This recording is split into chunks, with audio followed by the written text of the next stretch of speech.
Jurassic World Velocicoaster is a beautifully crafted attraction that has taken every element into consideration. So let's break down and analyze just how Universal Orlando did this and why the attraction is beloved by both theme park and coaster enthusiasts alike.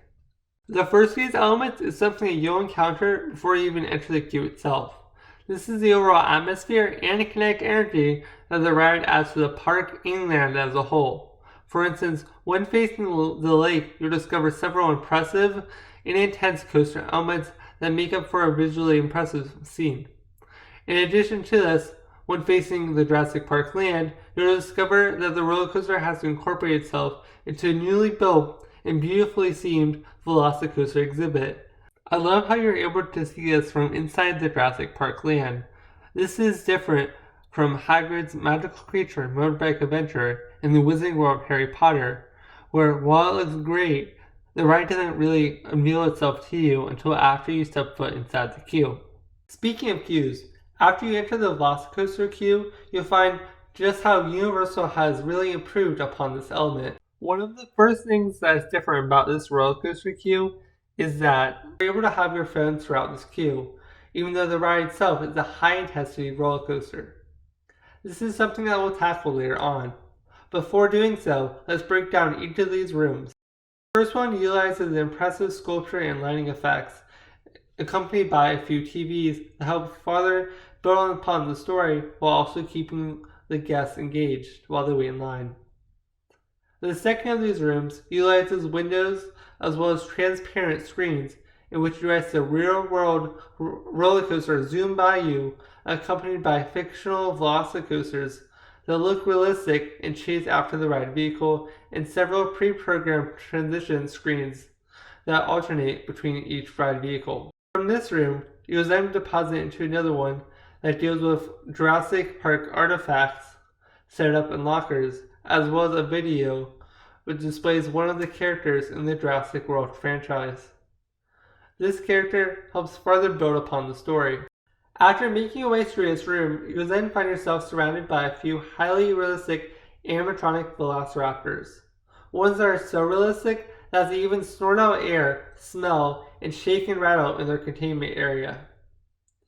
As if this couldn't get better, you find that you're about to board the attraction itself, as you are then deposited into the locker room. Yes, you heard me right. There are lockers inside of this queue. Something that is unlike most attractions, which require you to put your items into a locker before you enter the queue. This is possible at Velocicoaster due to it being built and including a double-sided locker system. As a result, guests can place their items in on one side and pick it up on the other side after they finish riding the attraction. The main benefit of this is that riders are able to have their phones and stuff on them to keep them entertained while waiting in the line. In addition to this, they'll be able to take pictures and photos that they can later share with their friends and family and post online, something that further spreads the marketing of the Velocicoaster and the Universal Orlando Resort as a whole. After placing your items inside the locker, you would then proceed to the final section of the queue. This section portrays a safety video that is extremely well done and acts almost like a pre-show while also portraying the safety imagery without sounding like a safety spiel. This is portrayed via an argument between Owen Grady and Claire Dearing. During this argument, Owen Grady goes on to state why the Jurassic World riders should exit the queue now and leave while they still can alive, while Claire Dearing wants to hype up the riders and encourage them that they are safe. Upon realizing that he probably won't be able to deter the riders from experiencing the attraction, he tells them that they should keep their hands, arms, feet, and legs inside of the ride vehicle as you are going into a paddock with velociraptors. After exiting this final room, you find yourself mere minutes before boarding this attraction. From here, that you might notice, at least while the ride is running at full capacity, that there always seems to be a vehicle behind the one that's currently loading. As a result, Universal is able to increase the capacity as you don't have to wait between ride vehicles. This attraction, as well as several other ones throughout the world, incorporate multiple ride vehicles on the same track by utilizing block/brake sections.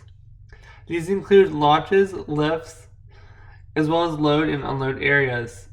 These are often operated by a computer and can either slow down, speed up, or cause the ride vehicle to go into a complete stop. What's nice about Velocicoaster is there's only a few of these sections scattered throughout the ride itself.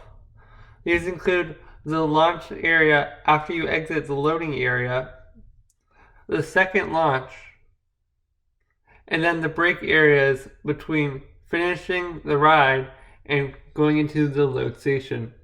As a result of this, you're able to have a more fluent ride experience, unlike the slow, jerky movements that you might experience on rides like Rope Ride Rocket, which have a bunch of box sections to accommodate for the smaller ride vehicles. After boarding the Velocicoaster, you roll into the first brake area/launch. While you wait to launch, you'll notice velociraptors made up of screens behind cages on both sides of you, as well as a fog effect. This is definitely an improvement over the launch that's in place at the Islands of Adventure's Hulk attraction. While this launch isn't necessarily bad, it's nice to see that Universal has taken the time to reconsider and further improve how a great launch can be even better. After being launched into the attraction, you find yourself in the first section of the ride. This is well done from both the viewers on the outside as well as the viewers on the ride vehicle itself. The ride in this part consists of mediocre speeds that are, while somewhat fast, help build up to the speed that you'll feel towards the end of the attraction. In addition to this current speed is made even more fast via the massive boulders and rocks that you go under and dive between. In addition to this adds to more thrilling elements, as not only do you come in near grasp of statues of velociraptors, but you also discover near head choppers where you dive under the rocks mere seconds before a collision, tricking your mind and thinking that you're going to hit them, even though reality is you're completely safe. Exit this first section of the attraction and transition to the second one. Your speeds get even faster as you go into the second launch, in which you see a beautiful lighting effect as well as several metal arches before being shot up into a massive top hat that then transitions into more impressive coaster elements. Outside of the top hat, some of these elements include an upside down straightaway, a helix, and a heartline roll.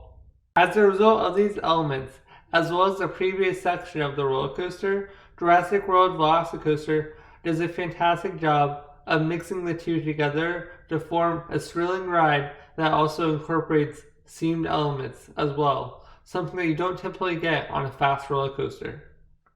What are your thoughts on the Velocicoaster? Let me know in the comments down below, and make sure to subscribe for some more theme park analysis and news here on Park Mind.